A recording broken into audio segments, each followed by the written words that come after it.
Jā, pirmām kārtām tas brīdis ir šobrīd un tagad. Tā iespēja, kas ir pavērusies Latvijas eksportētājiem, iekļūt šajās vērtību ķēdēs un kļūt par nozīmīgajiem tās dalībniekiem, tas ir jādara tieši tagad. Un mēs no Latvijas Investīciju un attīstības aģentūras puses, tas, ko mēs darām, ir palīdzēt satikties šiem mūsu eksportētājiem ar ārvalstu iepirkējiem, lielajiem ražotājiem, partneriem, lai veidotu šīs ilgtermiņa sadarbības. Un tas ir arī mūsu galvenais mērķis, uz ko mēs tiešām ļoti aktīvi strādājam gan šeit Latvijā, gan arī visās mūsu ārvalstu pārstāvniecībās. Pirmām kārtām tiešām ātrums ir svarīgs, un tā ir arī viena no tām mūsu priekšrocībām, ka mēs varam savest kopā inženierus, pētniekus, iepirkējus kopā ar ražotājiem, un lai šīs tiešām risinājums būtu ātri un mūsu uzņēmums var ātri iet šajā vērtību ķēdē, jo, protams, lielākoties šajā jomā, gan aizsardzības militārajā duālā pielietojuma jomā, tās vajadzības bija jau vakar. Tā ir viena lieta, un otra lieta, protams, ir tas, lai mūsu uzņēmumi šajās vērtību ķēdēs kļūst par nozīmīgiem dalībniekiem, lai tas nav tāds īstermiņa aizvietošanas risinājums, bet tiešām tā viņu loma ir kļūt par tādiem vērtību ķēdes spēlētājiem kopā ar pārējiem.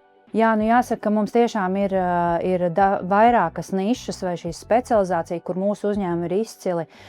Tie būtu bezpilota dažādi risinājumi, pretdronu risinājumi, robotika, kiberdrošība, mākslīgais intelekts, fotonika. Tās ir tās jomas, kur tiešām mums ir izcili spēlētāji jau pasaulē atzīti, ko pierāda arī dažādi līgumi ar Eiropā milzīgām valstīm, kā piemēram Blaze sistēmas iepirkšana, par ko paziņoja Francija, vai tagad sadarbība ar mūsu Drone Forces Šveices uzņēmumam, lai veidotu dažādas šīs produktu testēšanu un simulācijas. Tā kā tas tiešām pierāda, ka mūsu uzņēmumi, mūsu produkti, pakalpojumi, ko tie saražo, ir svarīgi un unikāli Eiropas arī lielo valstu mērogā, kas nebūtu nevienmēr labprāt iepērk kaut ko ārpus savas valsts. Katra valsts, protams, vienmēr dod priekšroku tiem ražojumiem, kas ir tajā konkrētajā valstī. Un ja viņi pērk kaut ko ārpus, tad tam risinājumam ir jābūt tiešām izcilam un pasaules klases. Tātad šis fórums ir vieta, kur uzņēmējiem satikties, veidot jaunas partnerības un jau ļoti konkrēti runāt par